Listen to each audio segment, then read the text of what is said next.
My aunt uses this aspirin mask. She is 55 years old and looks like 35. Try it. Results from the first use.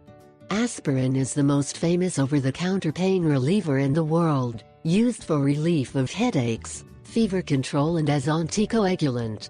Its properties have been studied for many decades and, thanks to this, it was found to be an excellent anti-inflammatory, neuroprotective and, above all, ally of those people who are at risk of suffering from cardiovascular disease. However, if we leave aside the many benefits that it has to improve health, there are some alternative uses that few people know.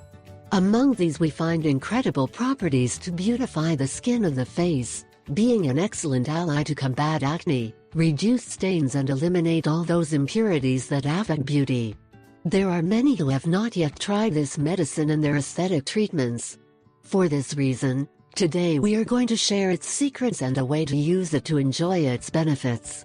This is perhaps the most basic way to use this drug for skincare.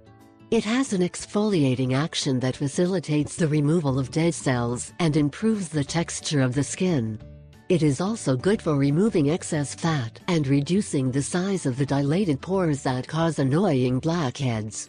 Ingredients: 2 aspirins, 3 tablespoons lukewarm water 30 milliliters, 1 tablespoon oatmeal, 1 tablespoon of spelt flour. Preparation: soak the aspirin in the water to soften it and then crush it until a paste is obtained. Mix with remaining ingredients. Methods of application: thoroughly cleanse the entire face before extending the treatment and then be sure to apply it with gentle circular massages. Leave the mask on the face for 10 to 15 minutes and rinse. Repeat the treatment twice a week if you have normal or oily skin, and once if it is dry type.